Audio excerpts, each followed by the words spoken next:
ओम में ही आस्था, ओम में ही विश्वास, ओम में ही शक्ति, ओम में ही सारा संसार। ओम से होती है अच्छे दिन की शुरुआत। तो बोलो ओम नमः शिवाय। जय भोलेनाथ की। सभी भक्तों को सादर प्रणाम। भक्तों, आप नियमित प्रातः 5:30 बजे हमारे चैनल पर शिव महापुराण की कथाएं श्रवण करते हैं।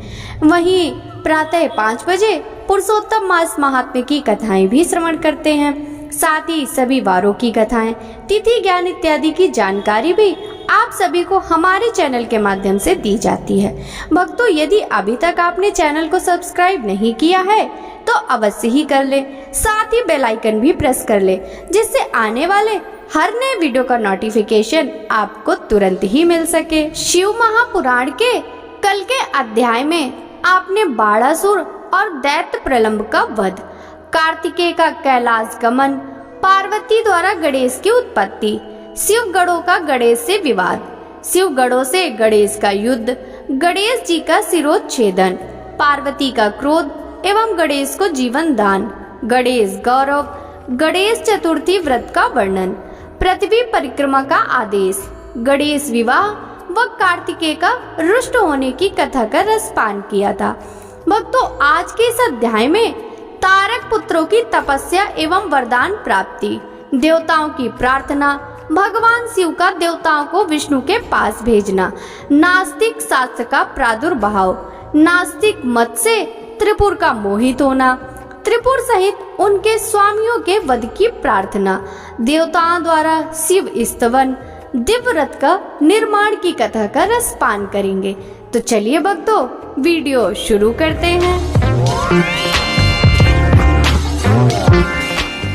नारद जी बोले, हे प्रभु, आपने मुझे कुमार कार्तिकेय और श्री गणेश के उत्तम तथा पापों को नाश करने वाले चरित्र को सुनाया।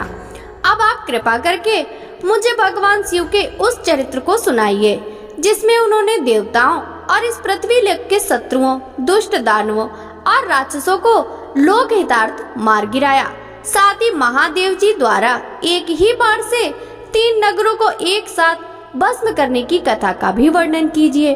ब्रह्मा जी बोले, हे मुनि श्रेष्ठ नारद, बहुत समय पूर्व एक बार व्यास जी ने सनत कुमार से इस विषय में पूछा था। उस समय जो कथा उन्होंने बताई थी वही आज मैं तुम्हें बताता हूँ। जब देवताओं की रक्षार्थ भगवान शिव के पुत्र कार्तिकेय द्वारा तारकासुर का वध कर दिया गया, तब उसके तीनों पुत्रों तारकाच, विंध्योन्माली और कमलाच को बहुत दुख हुआ। वे तीनों ही महान बलशाली, जितेंद्री, सत्यवादी, संयमी, वीर और साहसी थे, परंतु अपने पिता तारकासुर का वध देवताओं द्वारा होने के कारण उनके मन में देवताओं के लिए रोष उत्पन्न हो गया। तब उन तीनों ने अपना राजपाट त्याग कर मेरु पर्वत की एक गुफा में जाकर उत्तम तपस्या करना शुरू कर दी। उन्होंने अपनी कठोर और उग्र तपस्या से मुझ ब्रह्मा को प्रसन्न कर लिया। मैं उन 3 असुरों को वरदान देने के लिए मेरु पर्वत पर गया। वहां पहुंचकर मैंने तारकाच, विंध्योन्माली और कमलाच से कहा कि हे महावीर दैत्यो, मैं तुम्हारी तपस्या से प्रसन्न हूँ। मांगो, मुझसे क्या मांगना चाहते हो? तुम्हारी मनोकामना मैं अवश्य ही पूरी करूंगा। मुझे बताओ, किस वरदान की प्राप्ति हेतु तुम लोगों ने इतना कठोर तप किया है? ब्रह्मा जी के ये वचन सुनकर उन तीनों तारक पुत्रों को बड़ा संतोष हुआ। तब उन्होंने मेरे चरण पकड़कर मुझे प्रणाम किया और मेरा स्तवन करने लगे। तत्पश्चात वे बोले, हे देवेश, हे विधाता, यदि आप वाकई हम पर प्रसन्न हैं तो हमें अवध होने का वरदान प्रदान कीजिए। कोई भी प्राणी हमारा वध करने में सक्षम ना हो और हम अजर अमर हों। हम चाहे तो किसी का भी वध कर सके। प्रभु, हमें यही वरदान दीजिए कि हम अपने शत्रुओं को मौत के घाट उतार सके और निर्भयता पूर्वक इस त्रिलोक में आनंद का अनुभव करते हुए विचरें। कोई हमारा बाल भी बांका ना कर सके। तारक पुत्रों के ऐसे वचन सुनकर मैं ब्रह्मा त्रिलोकीनाथ भक्त वत्सल भगवान शिव के चरणों का स्मरण करते हुए बोला, हे असुरो, निसंदेह ही तुम्हारी इस उत्तम तपस्या से मुझे प्रसन्न किया है, परंतु अमृत की प्राप्ति सभी को नहीं हो सकती। यह प्रकृति का नियम है। जो जन्म लेता है उसकी मृत्यु निश्चित है। अतः इसके अतिरिक्त कोई अन्य वर मांगो। मैं तुम्हें तुम्हारी इच्छा मृत्यु का वरदान दे सकता हूँ। तुम जिस प्रकार अपनी मृत्यु चाहोगे उसी प्रकार तुम्हारी मृत्यु होगी। मेरे इस प्रकार के वचन सुनकर तीनों तारक पुत्र कुछ देर के लिए सोच में डूब गए। तत्पश्चात वे बोले, यद्यपि हम तीनों ही महान बलशाली हैं, तो भी हमारे पास रहने का कोई ऐसा साधन नहीं है जो पूर्णतः सुरक्षित हो और जिसमें शत्रु प्रवेश ना कर सके। प्रभु, आप हम तीनों भाइयों के लिए ऐसे 3 नगरों का निर्माण करें जो पूर्णतः सुरक्षित हों। ये तीनों अद्भुत नगर संपूर्ण धन संपत्ति और वैभव से शोभित हो तथा अस्त्र शस्त्रों की सभी सामग्रियां भी वहां उपस्थित हो और उसे कोई भी नष्ट ना कर सके। तब तारकाक्ष ने अपने लिए सोने का, कमलाक्ष ने चांदी का तथा विंध्यामाली ने कठोर लोहे का बना नगर वरदान में मांगा। साथ ही उन्होंने यह भी कहा कि ये तीनों पुर दोपहर अभिजीत मुहूर्त में चंद्रमा के पुष्य नक्षत्र में होने पर एक साथ मिला करेंगे। ये तीनों ही महल आकाश में नीले बादलों के ऊपर एक रहेंगे, जनसाधारण सहित किसी को भी नहीं दिखाई देंगे। 1 सहस्त्र वर्षों के बाद जब पुष्करार वर्त नामक काले बादल बरस रहे हों, उस समय जब तीनों महल आपस में मिले, तब हम सबके वंदनीय भगवान शिव असंभव रथ पर बैठकर एक ही बार से हमारे नगरों सहित हमारा भी वध करे। इस प्रकार तारकासुर के पुत्रों के मांगे वरदान को सुनकर मैं मुस्कुराया और तथास्तु कहकर उनका इच्छित वर उन्हें प्रदान कर दिया। फिर मैं दानों को बुलाकर ऐसे 3 लोगों को बनाने की आज्ञा देकर मैं वहां से अपने लोक को लौट गया। मैंने मेहनत से तारकाक्ष के लिए सोने का, कमलाक्ष के लिए चांदी का और विंध्यामाली के लिए लोहे के उत्तम लोकों का निर्माण किया। ये तीनों ही लोक सभी साधनों और सुविधाओं से संपन्न थे। इन तीनों लोकों का निर्माण होने के उपरांत वे तीनों अपने अपने लोकों में चले गए और मैंने उन्हें एक के ऊपर एक करके, एक को आकाश, एक को स्वर्ग और तीसरे को पृथ्वी लोक में स्थिर कर दिया। तत्पश्चात तीनों असुरों की आज्ञा अनुसार मैं भी वहीं पर निवास करने लगा। तारकाक्ष, कमलाक्ष और विंध्यामाली तीनों ही सदैव शिव भक्ति में लीन रहा करते थे। वे इस प्रकार तीनों ही असुर अब आनंद पूर्वक अपने अपने लोकों में सुखों को भोगने लगे। नारद जी बोले, हे पिता श्री, जब तारकासुर के तीनों पुत्र तारकाक्ष, कमलाक्ष और विंध्यामाली आनंद पूर्वक अपने अपने लोकों में निवास करने लगे, तब फिर आगे क्या हुआ? ब्रह्मा जी बोले, हे नारद, तारक पुत्रों के तीनों लोकों के अद्भुत तेज से दग्ध होकर सभी देवतागण देवराज इंद्र के साथ दुखी अवस्था में ब्रह्मलोक में मेरी शरण में आए। वहां मुझे नमस्कार करने के पश्चात देवताओं ने अपना दुख बताना शुरू किया। वे बोले, हे विधाता, त्रिपुरों के स्वामी तारकाक्ष, कमलाक्ष और विंध्यामाली नामक तीनों तारक पुत्रों ने हम सभी देवताओं को संतप्त कर दिया है। भगवान, अपनी रक्षा के लिए हम सभी आपकी शरण में आए। प्रभु, आप हमें उनका वध करने का कोई उपाय बताइए ताकि हम अपने दुखों को दूर कर पुनः पहले की भांति अपने लोक में सुख से रहे। यह सुनकर मैंने उनसे कहा, हे देवताओं, तुम्हें इस प्रकार उन तारक पुत्रों से डरने की कोई आवश्यकता नहीं है। तुम्हारी इच्छा के अनुसार मैं तुम्हें उन्हें वध करने का उपाय बताता हूँ। उन तीनों ही असुरों को मैंने वरदान प्रदान किया है, अतः मैं उनका वध नहीं कर सकता। इसलिए तुम सब भगवान शिव की शरण में जाओ, वे ही तुम्हारी इस दुख की घड़ी में सहायता करेंगे। तुम उनके पास जाकर उन्हें प्रसन्न करो। मुझ ब्रह्मा के ये वचन सुनकर सभी देवता अपने स्वामी देवराज इंद्र के नेतृत्व में भगवान शिव के पास कैलाश पर्वत पर पहुँचे। वहाँ सबने भक्ति भाव से भगवान शिव को प्रणाम किया और उनकी स्तुति करने लगे। तत्पश्चात देवता बोले, हे महादेव जी, तारकासुर के तीनों पुत्रों ने हमें परास्त कर दिया है। यही नहीं, उन्होंने सभी ऋषि मुनियों को भी बंदी बना लिया है।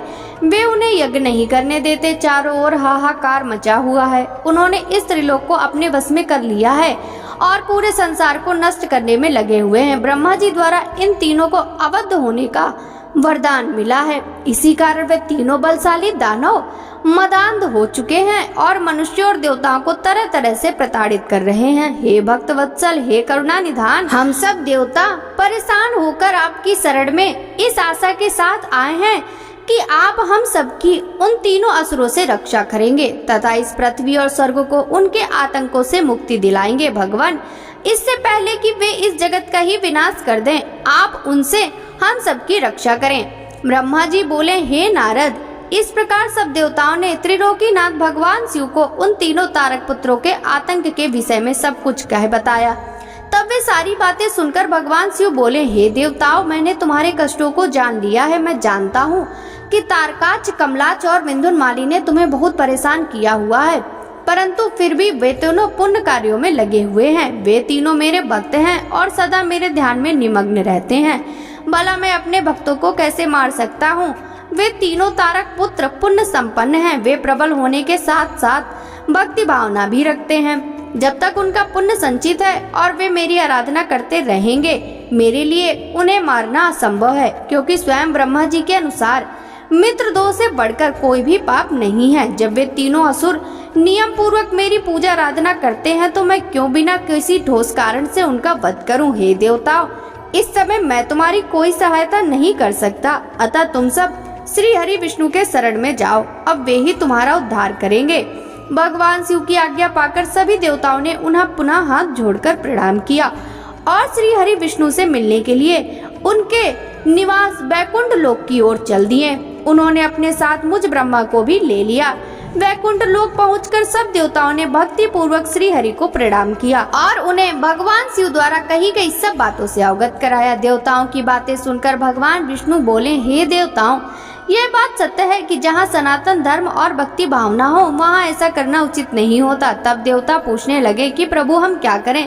हमारा दुख कैसे दूर होगा? प्रभु, आप शीघ्र ही उन तारक पुत्रों के वध का कोई उपाय कीजिए, अन्यथा हम सभी देवता अकाल ही मृत्यु का ग्रास बन जाएंगे। भगवान, आप ऐसा उपाय कीजिए जिससे वे तीनों असुर सनातन धर्म से विमुख होकर अनाचार का रास्ता अपना लें, उनके वैदिक धर्म का नाश हो जाए, वे अपनी इंद्रियों के वश में हो जाएं, वे दुराचारी हो जाएं तथा उन्हें शुभ आचरण समाप्त हो जाएं। तब देवताओं की इस प्रार्थना को सुनकर भगवान श्री हरि विष्णु एक पल को सोच में डूब गए। तत्पश्चात बोले, तारक पुत्र तो स्वयं भगवान शिव के भक्त हैं, परंतु फिर भी जब तुम सब मेरी शरण में आए हो तो मैं तुम्हें निराश नहीं करूंगा, तुम्हारी सहायता अवश्य ही करूंगा।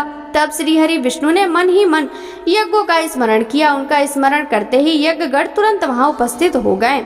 वहां श्री हरि को नमस्कार करके उन्होंने पूछा कि प्रभु, आपने हमें यहाँ क्यों बुलाया है? तब श्री हरि मुस्कुराए और बोले कि हमें तुम्हारी सहायता की आवश्यकता है, इसलिए हमने तुम्हारा स्मरण किया है। तब वे देवराज इंद्र से बोले, हे देवराज, आप त्रिलोक की विभूति के लिए यज्ञ करें। यज्ञ के द्वारा ही तारक पुत्र के तीनों पुरों का यानी नगरों का विनाश संभव है। भगवान श्री हरि विष्णु के ये वचन सुनकर सभी देवताओं ने आदर पूर्वक विष्णु जी का धन्यवाद किया और उन्हें प्रणाम करने के पश्चात यज्ञ के ईश्वर की स्तुति करने लगे। तत्पश्चात उन्होंने बहुत विशाल यज्ञ का आयोजन किया। सवादि उन्होंने उत्तम यज्ञ भक्ति भावना से आरंभ किया। यज्ञ अग्नि प्रज्वलित हुई। यज्ञ पूर्ण हो जाने पर उस यज्ञ कुंड में शूल शक्तिधारी विशाल काय हजारों भूतों का समुदाय निकल पड़ा। तत्पश्चात अनेक रूपों से युक्त नाना वेशधारी कालाग्नि रुद्र के समान तथा कालसूर के समान प्रकट हुए उन भूतों ने भगवान विष्णु को नमस्कार किया। उन भूतगणों को आज्ञा देते हुए विष्णु जी बोले, हे भूतगणों, देवकार को पूरा करने के लिए तुम जाकर त्रिपुरों को नष्ट करो। विष्णु जी की आज्ञा सुनकर वे भूतगण दैत्यों के उस महासुंदर नगर त्रिपुर की ओर चल दिए। जब उन्होंने त्रिपुर नगरी में घुसना चाहा तो वहां तेज के समान वे भस्म हो गए। जो भूतगण बचे वे लौटकर भगवान विष्णु के पास वापस आ गए तथा उन्होंने श्री हरि को इस बात की सूचना दी। जब भगवान विष्णु को इस प्रकार भूतगणों के नगरी के तेज से जलने की जानकारी हुई तो वे अत्यंत चिंतित हो गए। तब उन्होंने देवताओं को समझाया कि वे अपनी चिंता त्याग कर अपने अपने लोक को जाएं। मैं इस संबंध के विचार में आपके लाभ के लिए यथासंभव कार्य करूंगा। मैं तारकाच, कमलाच और विंध्यामाली नामक तीनों असुरों को शिव भक्ति से विमुख करने का प्रयास करता हूँ, तभी उन पर विजय पाना संभव होगा। तब श्री हरि को प्रणाम करके सभी देवता अपने अपने लोक को वापस लौट गए। ब्रह्मा जी नारद से बोले, तब भगवान श्री हरि विष्णु ने अपनी आत्मा के तेज से अत्यंत तेजस्वी एक मायावीर पुरुष प्रकट किया। उसका सिर मुंडा हुआ था। उसने अत्यंत गंदे वस्त्र पहने हुए थे। उसके हाथ में लकड़ी का एक कटोरा तथा दूसरे हाथ में झाड़ू थी। उसने अपने मुख पर वस्त्र लपेट रखा था। व्याकुल व्याडु से उसने श्री हरि को प्रणाम किया और पूछा, हे प्रभु, मेरी उत्पत्ति का क्या प्रयोजन है? भगवान, मैं कौन हूँ? तब श्री हरि विष्णु ने उत्तर दिया, हे वत्स, तुम मेरे शरीर से उत्पन्न हुए हो, इसलिए तुम अरिह नाम से जाने जाओगे। तुम्हें मैंने एक विशेष कार्य के लिए उत्पन्न किया। तुम बड़े मायावी हो। तुम्हें एक ऐसे शास्त्र की रचना करनी है जिसमें 16,000 श्लोक होंगे, जिसमें वर्णाश्रम धर्म की जानकारी होगी तथा जिसमें अपभ्रंश शब्दों का कर्म विवाह की भी व्याख्या की गई होगी।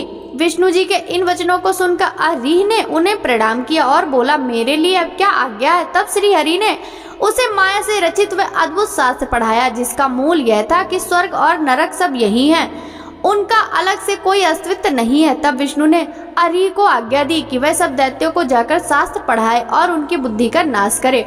इस प्रकार यह शास्त्र पढ़कर त्रिपुरों में तमोगुण की वृद्धि हुई, जो उनके विनाश का कारण सिद्ध होगी। मेरी कृपा से तुम्हारे इस धर्म का विस्तार होगा।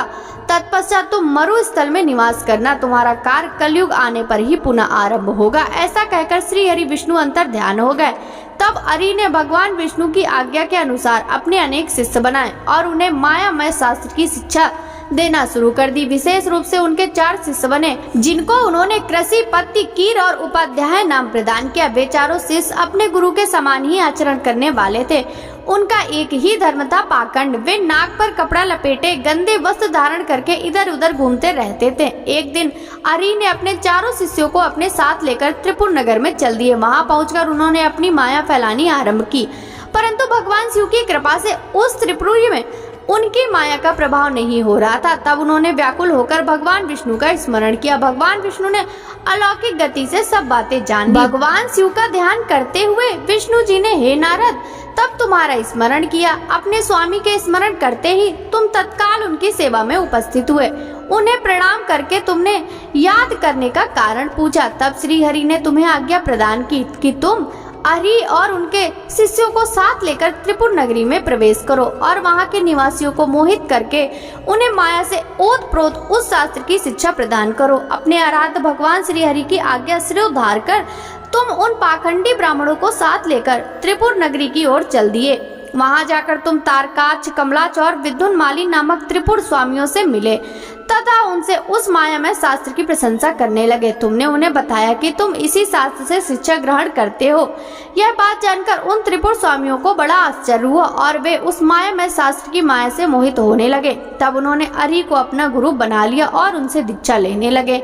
यह देखकर त्रिपुरों के अन्य निवासी भी उन मायावी शिष्यों एवं उनके गुरु से शिक्षा ग्रहण करने लगे। नारद जी ने कहा, हे ब्रह्मदेव, मैं उन तीनों महाशाली दैत्य राजों के उन मायावी और पाखंडी अरि उनके शिष्यों द्वारा शिक्षा ग्रहण होने पर वहाँ क्या हुआ, उन मायावी पुरुषों ने क्या किया, कृपया मुझे बताइए। नारद जी का प्रश्न सुनकर ब्रह्मा जी बोले, हे नारद, जब त्रिपुर के राजा ही उस मायामय शास्त्र द्वारा दीक्षित हो गए तो वहाँ की जनता क्यों नहीं होती। अरिहंत ने कहा, मेरा ज्ञान वेदांत का सार है। यह अनादिकाल से चला आ रहा है। इसमें तो कर्ता कर्म नहीं है। आत्मा के देह अर्थात शरीर से जितने भी बंधन है वे सब ईश्वर के ही हैं। ईश्वर के समान कोई भी न तो शक्तिशाली है और न ही सामर्थ्यवान। ब्रह्मा, विष्णु और महेश सब अरिहंत को ही जानते हैं। समय आने पर ये तीनों ही लीन हो जाते हैं। आत्मा एक है। मृत्यु सभी के लिए सत्य है। मृत्यु शाश्वत है और सबके लिए निश्चित है। इसलिए हमें कभी भी हिंसा नहीं करनी चाहिए और सदा ही अहिंसा के मार्ग पर चलना चाहिए। अहिंसा ही परम धर्म है। किसी को दुख पहुंचाना महापाप है। इसलिए हमें कभी भी कमजोर और निर्बलों को नहीं सताना चाहिए। दूसरों को क्षमा करना ही सबसे बड़ा गुण है। इसलिए सदा अहिंसा का मार्ग अपनाना चाहिए। हिंसा और लड़ाई झगड़े का मार्ग हमें नरक की ओर ले जाता है। इसलिए किसी को डराओ धमकाओ मत। सदैव विनम्रता का आचरण करो। भूखों को भोजन दो, रोगियों को औषधि और छात्रों को विद्या का दान करो। भक्ति के साथ उपासना करो। आभंडरों की कोई आवश्यकता नहीं होती। मन को शुद्ध रखो तथा 12 स्थानों की पूजा करो जिनमें 5 कर्मेंद्रियां, 5 ज्ञानेंद्रियां तथा मन व बुद्धि सम्मिलित है। इसी धरा पर ही स्वर्ग और नरक दोनों स्थित हैं। अतः अनावश्यक रूप से उनकी कामना मन में लेकर अपने को कष्ट देना पूर्णतः गलत है। शांति और सुख पूर्वक मरना ही मोक्ष की प्राप्ति है। स्वर्ग की प्राप्ति की इच्छा मन में लेकर हवन की अग्नि में तिल, घी और पशु की बलि देना कहाँ की मानवता है। इस प्रकार उन असुर राजाओं को अपना जीवन दर्शन सुनाकर अरि उस पुर के निवासियों से बोले कि मनुष्य को सुख पूर्वक निवास करना चाहिए। आनंद ही परम ब्रह्म है और परम ब्रह्म की प्राप्ति सिर्फ एक कल्पना है। तभी कहता हूँ कि जब आपका शरीर स्वस्थ और समर्थ है, अपने सुख का मार्ग ढूंढकर उसका अनुसरण करो, अन्यथा शीघ्र ही तुम पर बुढ़ापा आ जाएगा और तुम्हारा शरीर नष्ट हो जाएगा। इसलिए ज्ञानियों को स्वयं अपने सुख की खोज करनी चाहिए। मेरी इस बात का समर्थन वेद भी करते हैं। मनुष्य को जाति पाति के बंधनों में फंसकर कभी भी किसी को कम नहीं समझना चाहिए। सृष्टि के आरंभ में ब्रह्मा जी की उत्पत्ति हुई। उनके दक्ष और मरीचि नामक 2 पुत्र हुए। मरीचि के पुत्र कश्यप जी ने दक्ष की 13 कन्याओं को धर्म से विवाह कराया। फिर प्रजापति के मुख, बाहु, उरु, जंघा और चरण से वर्ण उत्पन्न हुए, ऐसा कहा जाता है। परंतु ये सभी बातें गलत जान पड़ती हैं, क्योंकि एक ही शरीर से जन्म लेने वाले सभी पुत्र भिन्न भिन्न रूप वाले कैसे हो सकते हैं, इसलिए वर्ण भेद को अनुचित मानना चाहिए। ब्रह्मा जी बोले, इस प्रकार उन अरि नामक धर्मात्मा ने अपने बासर द्वारा तारकाक्ष, कमलाच और विंध्यामाली नामक तीनों असुरों के निवासियों को वेद मार्ग से विमुख कर दिया। साथ ही उन्होंने पतिव्रता स्त्रियों के पतिव्रता धर्म, पुरुषों के जितेंद्रीय धर्म को अस्वीकार कर दिया। उन्होंने धर्म, यज्ञ, तीर्थ, श्रद्धा और धर्म शास्त्रों का भी खंडन किया। विशेष रूप से उन्होंने भगवान शिव की पूजा न करने के लिए सभी को प्रोत्साहित किया और सब देवताओं के पूजन और आराधना को व्यर्थ बताया। इस प्रकार उन अरि ने पुर के वासियों को अपने झूठ, धर्म और पाखंड से मोहित कर दिया।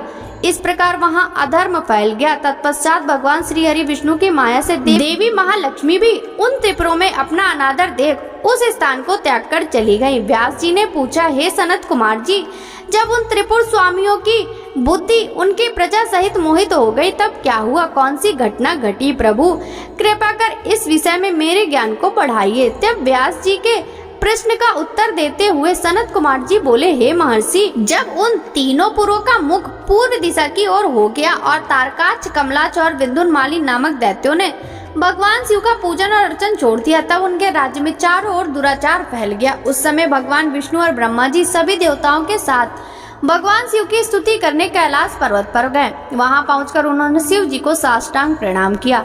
तत्पश्चात देवता बोले, हे देवादि देव, हे करुणा निधान, आज सभी जीवों के आत्मस्वरूप कल्याण करने वाले और अपने भक्तों की पीड़ा हरने वाले हैं। गले में नीला चिन्ह होने के कारण आप नीलकंठ कहलाते हैं। हम हाथ जोड़कर आपको प्रणाम करते हैं। आप सब प्राणियों एवं देवताओं के लिए वंदनीय हैं तथा सबकी बाधाओं और विपत्तियों को दूर करते हैं। भगवान आप ही रजोगुण, सतोगुण और तमोगुण के आश्रय से ब्रह्मा, विष्णु और महेश के अवतार धक्कर जगत की सृष्टि, पालन और संहार करते हैं। आप ही अपने भक्तों को इस भवसागर से पार कराने वाले हैं। वेद आपके परम ब्रह्म स्वरूप और तत्व रूप का वर्णन करते हैं। आज आप सर्वव्यापी, सर्वात्मा और इन तीनों लोकों के अधिपति हैं। आप सूर्य से भी अधिक तेजस्वी और दीप्तिमान हैं। हम आपको नमस्कार करते हैं। आप ही इस प्रकृति के प्रवर्तक हैं तथा सब प्राणियों के शरीर में रहते हैं।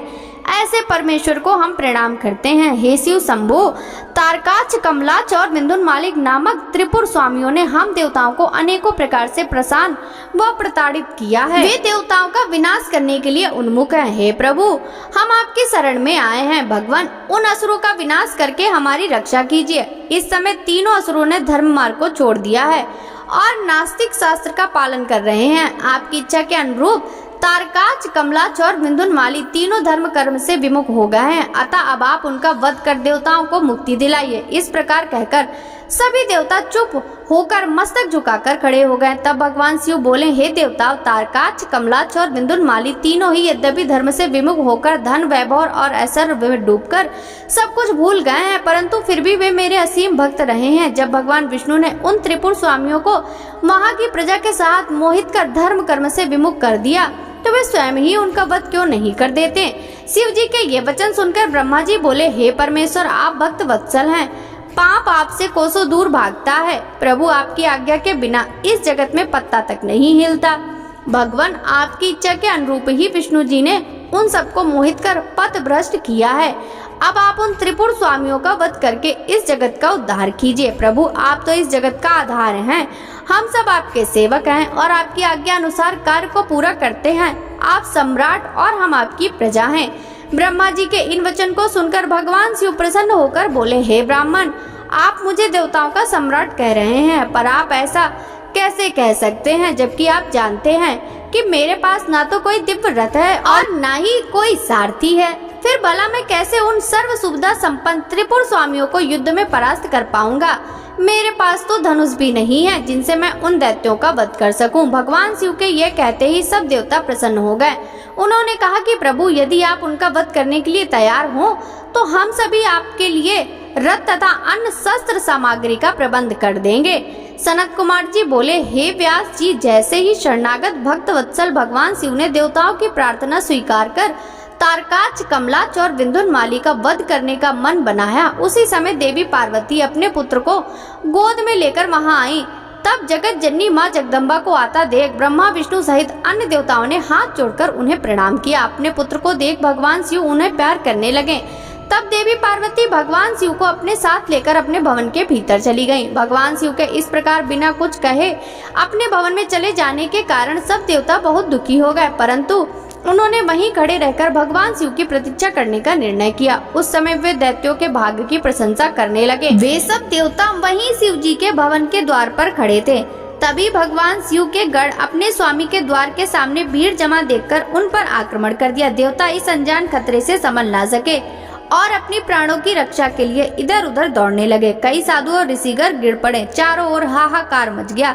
तब भयभीत होकर सब देवता भगवान श्री हरि विष्णु की शरण में गए। देवताओं को समझाते हुए श्री हरि विष्णु ने कहा, देवताओं तथा मुनिगणों, आप लोग इतना दुखी क्यों हो रहे हैं? महान पुरुषों की आराधना करने में दुख तो आते ही हैं। इन कष्ट को झेलकर भक्ति की दृढ़ता बढ़ती है और तब वह अपने आराध्य देवों को प्रसन्न कर पाता है। भगवान शिव तो समस्त गणों के अध्यक्ष तथा परमेश्वर हैं। आप सब मिलकर भगवान आशुतोष की प्रसन्नता के लिए ओम नमः शिवाय शुभम शुभम कुरु कुरु शिवाय नमः ओम मंत्र का 1 करोड़ बार जाप करो। इससे वे अवश्य ही प्रसन्न होंगे और हमारा कार्य पूर्ण करेंगे। भगवान श्री हरि विष्णु के इन वचनों को सुनकर सभी देवता प्रसन्न हुए और सहर्ष भगवान शिव की आराधना करने लगे। अपने कार्य की सिद्धि के लिए उन्होंने 1 करोड़ बार विष्णु जी द्वारा बताए गए मंत्र का जाप करना आरंभ कर दिया। जैसे ही वे उनकी यह आराधना संपन्न हुई, भगवान शिव उनके सामने प्रकट हो गए। भगवान शिव बोले, मैं आपकी इस उत्तम आराधना से बहुत प्रसन्न हूँ। आप अपना इच्छित वर मांगे। प्रभु के ये वचन सुनकर देवता बोले, हे देवादिदेव, हे जगदीश्वर, आप सबके कल्याण करता है। भगवान हम पर कृपा कर हमारी रक्षा कीजिए। आप त्रिपुर स्वामियों का वध करके हमें भय से मुक्ति दिलाएं। तब भगवान शिव देवताओं की प्रार्थना सुनकर पुनः बोले, हे हरे, हे ब्राह्मण, हे देवगण तथा मुनियों, आप जैसा चाहते हैं वैसा ही होगा। मैं अवश्य ही आपकी आराधना सफल करूंगा। हे विष्णु, आप इस जगत के पालन करता है, इसलिए त्रिपुर विनाश के लिए आप मेरी सहायता करें। मेरे लिए दिव्य रथ, सारथी और धनुष सहित आवश्यक सामग्री की व्यवस्था करें। सनत कुमार जी बोले, मुने, भगवान शिव की इच्छा जानकर सब देवता बहुत प्रसन्न हुए तथा शिव जी की आज्ञा अनुसार समस्त युद्ध सामग्री की व्यवस्था करने लगे। मुने, देवताओं द्वारा शिव जी को प्रसन्न करने के लिए 1 करोड़ बार जपा गया यह मंत्र महान पुण्यदायी है। यह शिव जी को तुरंत प्रसन्न करने वाला तथा भक्ति मुक्ति के मार्ग पर ले जाने वाला है। यह मंत्र शिव भक्तों को सभी कामनाओं और इच्छाओं को पूरा करता है। इस मंत्र से धन यश की प्राप्ति होती है, आयु में वृद्धि होती है।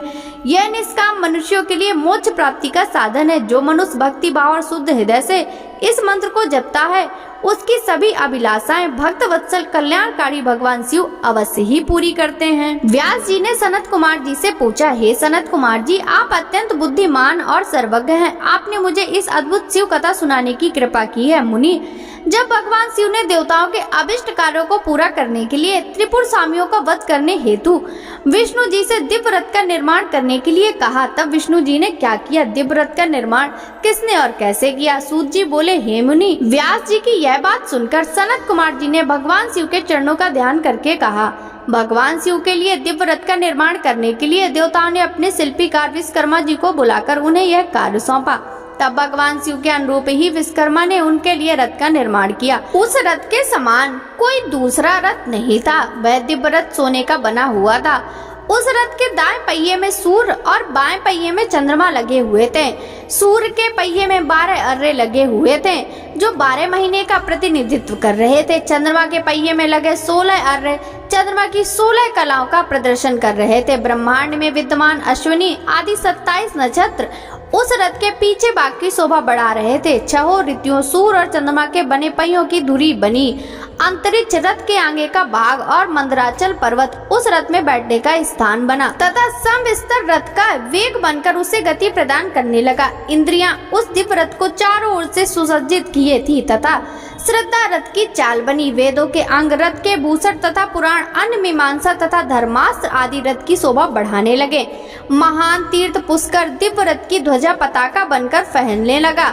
विशाल समुद्रों ने रथ के बाहरी भाग का निर्माण किया। गंगा, यमुना आदि पवित्र नदियां स्त्री रूप धारण कर रथ में चवर डुलाने लगी। स्वयं ब्रह्मा जी उस दिव्य रथ में सारथी बनकर भगवान शिव की सेवा में उपस्थित हुए तथा ओंकार उनके रथ का चाबुक बना। आकार विशाल छत्र बनकर रथ को शोभित करने लगा। उस धनुष के लिए प्रत्यंचा बने। देवी सरस्वती धनुष की घंटा और भगवान श्री हरि बाण बने और अग्निदेव ने बाण की नोक में अपनी शक्ति डाली। ऋग्वेद, सामवेद, यजुर्वेद तथा अथर्ववेद उस दिव्य रथ में घोड़े बनकर जुट गए। वायुदेव बाजा बजाने लगे। उस दिव्य रथ में इस ब्रह्मांड की हर वस्तु उपयोगिता बढ़ा रही थी। इस प्रकार देवताओं के शिल्पी विश्वकर्मा ने उस उत्तम दिव्य रथ का निर्माण किया। भक्तों, आगे की कथा का वृतांत हम कल के अध्याय में श्रवण करेंगे। शिव महापुराण की यह कथा यदि आपको अच्छी लगी हो तो इस वीडियो को लाइक कर ज्यादा से ज्यादा भक्तों के साथ शेयर कीजिएगा। साथ ही वीडियो के कमेंट बॉक्स में हर हर महादेव लिखना बिल्कुल भी मत भूलिएगा। इस समय हमारे चैनल पर सुनाई जा रही पुरुषोत्तम मास महात्म्य की कथाएं भी अवश्य ही श्रवण कीजिएगा। आपसे मिलते हैं शिव महापुराण के अगले अध्याय की कथा के साथ। सभी भक्तों को हरे कृष्णा, राधे राधे, हरि बोल।